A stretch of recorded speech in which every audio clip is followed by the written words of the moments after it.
ክቡራትና ክቡራን የዩቲዩብ ተመልካቾቻችን እንደምን ከርማችኋል? እኛ ደህና ነን። እንግዲህ ዛሬ እንግዳዬ ደራሲና ጋዜጠኛ ግሩም ተክለሃይማኖትን ይዤላችሁ መጥቻለሁ። እኔ ደራሲ መልክ ጌታቸው ነኝ። ግሩም እንኳን ደህና መጣህ። እንኳን ደህና ቆየሽ። እንዴት ነህ? ሰላም ነኝ። ምስጋና ይግባው። ተመልካቾቻችን ይህ የመልህቅ ደራሲዋ ቻናል ነው። እባካችሁ ሰብስክራይብ እያደረጋችሁ ተከታተሏት።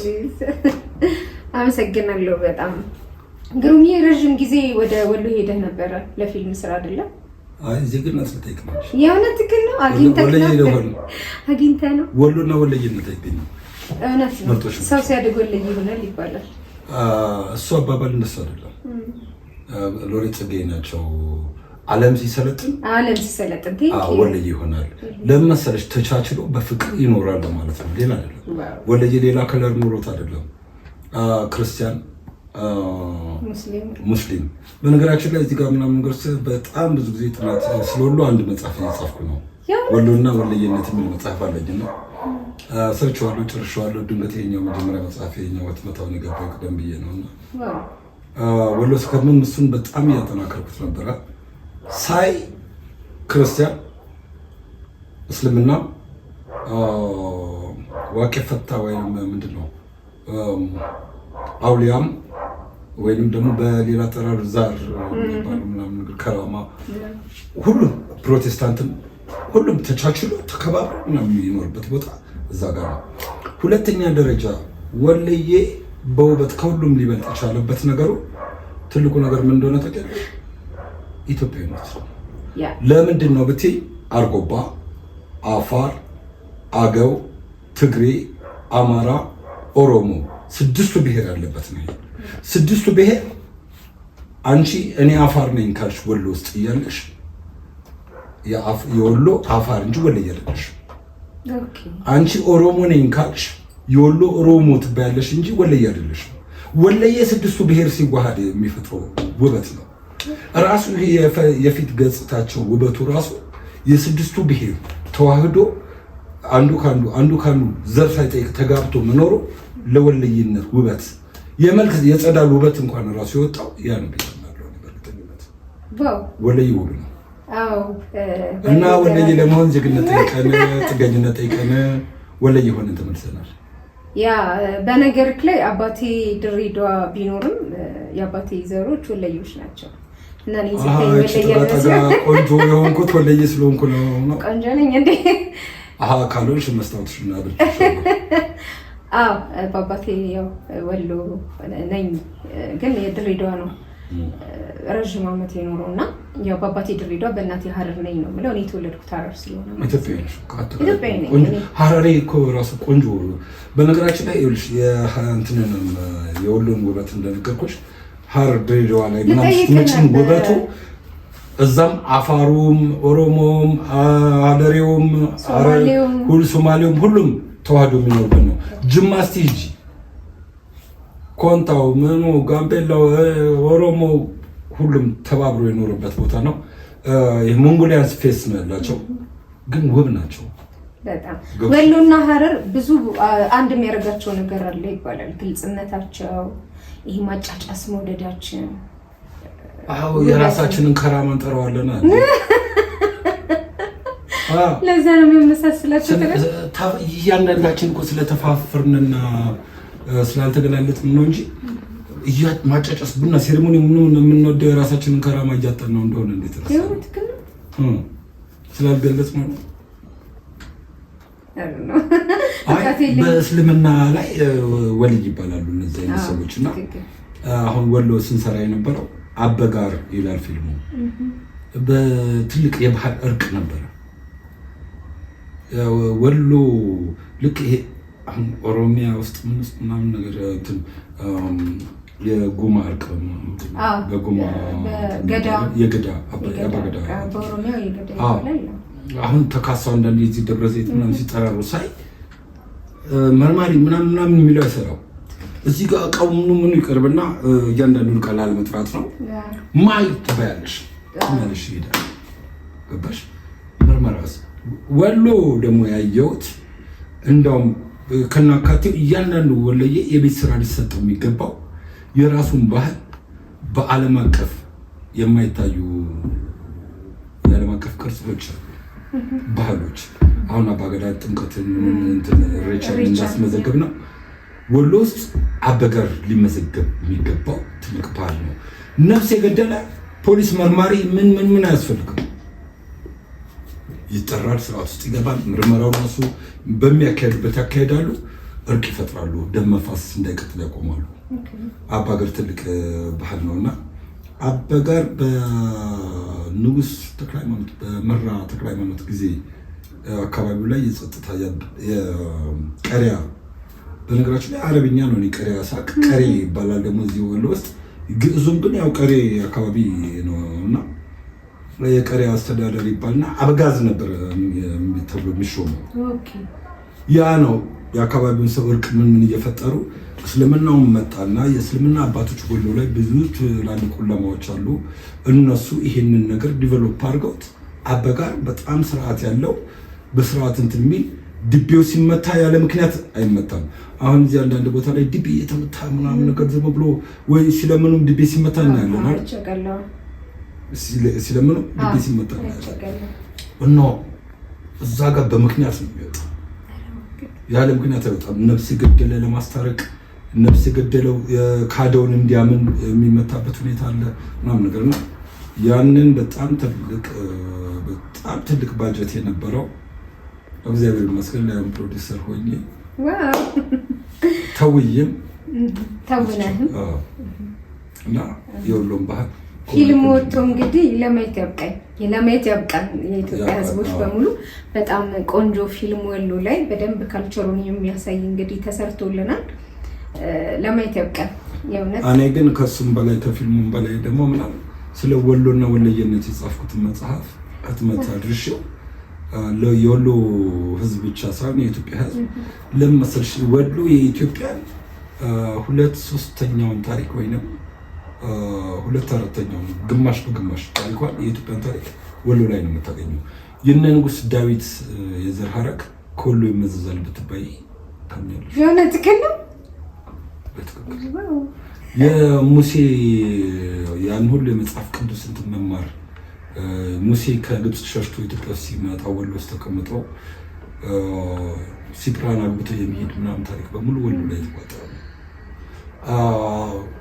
የ66 ዓመት የኢየሩሳሌምን ጥፋት ወይንም የእስራኤልን ጥፋት ላለማየት ያንቀላፋው አቤሜሌክ ከወሎ የሄደ ሰው። ብዙ ታሪኮቻችን ይገርማል። እኔ ዛሬ ገና ነው የሰማሁት። ብዙ በቃ እነዚህም በሙሉ ያሰባሰብኩበት ዶክመንት ደረጃ በስነ ስርዓት አለኝ እና ከወሎ ከአማራ ሳይንስ ተሰደው ደግሞ በ10ኛው እና በ11ኛው ክፍለ ዘመን የመን ላይ ንጉስ የሆነ በባርነት ተሸጠው ሄደው ለንጉስነት የደረሱ ሙስሊሞች ናቸው። የሆነ የሙስሊም ነገስታቶች ኢትዮጵያውያን ነበሩ። አሁን ሁሉም የመንም አጋጣሚ ስለሆንኩበት ታሪኩን ብዙ አጥንቼዋለሁ እና ብዙ ሰዎች የመን ውስጥ ታሪካችንና ንጉስ አብርሃ አጼ ካሌብ ዘምተው ምናምን ብቻ ነው የሚያውቁት። ከዛ ከንጉስ አብርሃ ኢዛናና ሲዛና ልጆች በኋላ አልመጥሩቅ የኢዛና ልጅ ነው እዛ ጋር ቆመ የሚል ነገር አለ ነው። በ10ና በ11ኛው ምናምን የየመን ንጉስ የሆኑ ሙስሊም ኢትዮጵያኖች ከሁሉም መነሻቸው። እኔ ብዙ ጊዜ ላለሁኝ የኢትዮጵያ ፊልሞች ሲሰሩ ይሄ ፍቅር ነክ ነገር ነው አብዛኛውን ጊዜ ወይም ኮሜዲ አይደል? ከሆነ ጊዜ በኋላ እንደዛና እያንዳንዱ ብሔር ብሔረሰብ የራሱ የሆነ ታሪክ አለው። እነዛን ታሪኮች አውጥተን ለምን ወደ ፊልም አንሰራውም? ይከብዳል ወይ ብዬ ብዙ ጊዜ ለዳይሬክተሮች ለፕሮዲውሰሮች አውርቻ ቃለሁኝና አሁን አንተ ደግሞ ስነግረኝ ጓጓው የእውነት ይሄ ይኸውልሽ አይደፈርም። በነገራችን ላይ አቶ ንጉስ ሙሉጌታን ሳላደንቅ ማላልፍበት ምክንያት በፊት ጀምሮ የዚህ የባህላዊ እርቅ ላይ የባህላዊ ነገሮች ላይ የጋሞ እርቅ ላይ ምናምን መስራት ይፈልግ ነበርና ይህን ስክሪፕት እንዳየው እሰራዋለሁ። ባጀቱ የሚደፈር አይደለም። በዛ ላይ ገጠሚም ሆኖ ሊሆን ይችላል ጥሩ ያልሆኑ አርቲስቶች ገጥመውናል። ቀብድ ተቀብለው እዛ ከርመው ደሴ ቀረጻው ሊጀምር ሲል 5 አርቲስቶች ሌሊት ተነስተው ወደ አዲስ አበባ መጡ። አሁን እነገሌ ሌላቸውም አልፈልገው። ምክንያቱም አንድ ሁለት ሶስቱ ደግሞ ሊያድጉ የሚችሉ ገና ህፃናቶች ናቸው እና ገና ወደ ፊልሙ ዓለም እየመጡ ስም እያገኙ ያሉ ናቸው እና ከለበሉት ቀብድ ብለን ስማቸውን ወይም ሌናቸው መደገዝ አልፈልግም። ግን እንዲታረሙና ለሌላው ጊዜ ፕሮዲሰሮቹ እንዲያከብሩ እፈልጋለሁ። ምክንያቱም ከዛ በኋላም ሌላ ሁለት አርቲስቶች እንደዚሁ ጥለው መጥተዋል ምናምን ባጀት እኔ በኢትዮጵያ ፊልም ታሪክ ውስጥ የዚህን ያህል ባጀት ወጥቷል ብያለሁ። የእውነት ከ7 ሚሊዮን በላይ አሁን ቅንብሩ ምኑ አልቆ ምርቃት ከመረሳችን በላይ በፊት ከ7 ሚሊዮን በላይ እያንዳንዱ ሄድንበት ማህበረሰብ ትንሽዬ ቤት የተቀረጽንባት በሙሉ በክፍያ ነው። ገጠር ውስጥ ነው ብለን ማለት ክፍያ ሳንከፍል ያለፍንበት አጋጣሚ የለም። እነሱም ሳይጠይቁ ያለፉበት አጋጣሚ የለም። እግዚአብሔር ይስጣቸው። እግዚአብሔር ይስጣቸው። ደስ ይላል። ስለ እኔ አንድ ነገር አሁን ወደ ጋሞ እንቀጥላለን። በነገራችን አዎ ጋሞ ልትሄዱ ነው ሰምቻለሁ። ደስ አይ እሱ የኛ አይደለም። ኦኬ ሌላ ነው። የከምባታው ሌላ ነው። ግን የጋሞ ወርቅ ጉዳይ ላይ ደግሞ አንድ እየሰራን ያለ ነው። ስክሪፕቱ የራሴ ነው። ወደ ሀረር ጎራ በሉ እባካችሁ። ለራሴ ሳዳለሁ እንዳትቀየሙኝ። ሀረር የፍቅር አድባር የተተከለበት ቦታ ስለሆነ ሀረር ብሄድ እኔ ስራ ብባል ምናምን ባህሉን፣ ፍቅሩን እና ጦርነቱን ጭምር ነው መስራት እንፈልገው። ብዙ ጊዜ ፊልም ላይ ስለ ሀረር በሚሰሩ ነገሮች ላይ ቅሬታ አቀርባለሁ። ብዙ የሀገሬው ተወላጆችም ያቀርባሉ። ይሄ የሀረርጌን ባህል ወይም ማንነታችንን የማይወክሉ ፊልሞች በጣም ነው የሚሰሩት። ይሄ የብልግና ስድቡ የለም እያልኩ አይደለም። የሚሳደብ ሰው ሊኖር ይችላል፣ ግን በጣም ገኖ ከዛ በጣም አወራጭቶ እጅ ማውራት፣ ከዛ ጮሆ ማውራት፣ ሁሉም ቃሚ፣ ከዛ ወንዶቹ ሁሉ በጠዋት ተነስተው ድራፍት የሚጠጡ አድርገው ነው የሚስሏቸው። አይተህ ከሆነና እንደዛ ከሆነ ሀረር ነኝ ማለት ነው። እናቴን ጥቃታለሁ እናት ሀገር እስካሁን ባለው የተቀረጸው በሙሉ ተመልከችው። እጅ እያወራጨው ነው እያወራ ያለው ጄስቸ በጣም ተጠቃሚ ነኝ። ድምፄ እንኳን ጮኬበት ትንሽ ላውራ ብል የትናየት ነው የሚሄደው።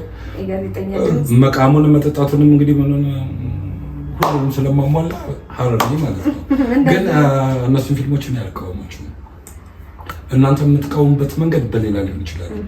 እኔ የምቃወሙበት መንገድ ምንድን ነው መሰለሽ? አንድ ቦታ ላይ ስናስተዋውቅ ሳይገን አሁን አንድ ካራክተር በልሙጡ ብለው ችግር የለብኝም፣ ግን እናት እንዲህ ምናምን አቦይ እናት እንትን ምናምን ነገር ብላ ብትሄድ ሌላው ከሌላ ቦታ የመጣ ሰው የሚደነቅበት አለ። ሲደነቅ ማሳየት መቻል አለብን። መግረም ምናምን ያችን ካራክተር ያኛውም ተነስቶ ስናደርገው ሀረር ጥሩ ነገር የላትም ወይ መጥፎን ለማስተዋወቅ ነው። እኔም እያልኩ ያለሁት እሱን እኮ ነው። ሀረር እኮ የሆነ ግንቦቹ አሉ። በነገራችን ላይ አሁን ሀረር እናስተዋውቅበት የዛሬ 21 ዓመት አካባቢ ይመስለኛል ከመኮንን ሐውልት ወደታች እየወረደ ሲኒማ ቤቱ ጋር ቤተሰብ ነበረች እና አይሻ የምትባል ቤተሰብ ወደ እነሱ ጋር ሄደን ነው ወደ መድኃኒዓለም ጋር እየፈለግን ሊሆን ብቻ ጫት ይዘናል እና አንዱ ልጅ እነሱ ጋር ከአሁን ቀን ብንላት ይቃማል አለኝ። እንዴት ዛሬ ከጤና እናንተ ጋር ወይ ጎረቤት ነው ምናምን ነገር አላት። ነው እኛ ጋር ከፈለጋችሁ ምናምን ነገር አለች። ልጁ የሀረር ስለሆነ ያውቃል። ከምርም ስንሄድ የሆነ ሩዝ ምናምን ነገር ደግሞ ደስ የሚልሽ መሬት የሚነጠፈው ነው። ሩዝ ምናምን አረግንና ቁጭ አልና እኔ ሰው ቤት ነው ብዬ ተሳካለሁ። እሱ ፈታ ብሏል። የሀረር ልጅ ነው ያውቀዋል። እና እኔ ይሄን አውቃለሁ። ለምሳሌ ማን የት ነህ ወዴት ነህ ምናምን ሳይባል ቁጭ ብዬ መቃሜና ቁም ነገር ያደረኩት ቤታቸው ራሱ በቃ መርሃባ ብለው ክፍት መሆኑ ትልቅ ነገር ነው። ለዛ ነው ወሎና ሀረር አንድ ነው ካልቸራቸው የሚባልበት ምክንያቱ ያ በጣም ብዙ ወለየም ይበዛል ብዬ አስባለሁ ወደ ሀረር አካባቢ። ለምን በለኛ ኢትዮጵያ በሙሉ ወለየ በፍቅር ካለው ወለየ ነው ያ ወይም ፍቅር ካለው የሀረር ሰው ነው እንደማለት ነው። ኮምቦልቻ ባቲ የሚባሉት ከተሞች አሉ ሀረር አካባቢ። ስለዚህ ከምንም ተነስቶ ስሙ ሊሰየም አይችልም። አይ ከተማ መሰራረቅማ የከተማ መሰራረቅ ብዙ ቦታ አለ። ደስ እንላለን እኮ እሱ። አሁን ቦረና ብትል ስንት ቦታ አለ።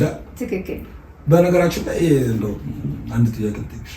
እሺ አራዳ ይባላል አይደለ? እንግዲህ አራዳ ናቸው ምናምን ነገር እኔ አራዳ ሊሆኑ ሱሪ ከሚያንዘለዝሉ ልጆች ጀምሮ ወደ ታሪክ አንዴ ወደ ሱሪ አንግባ።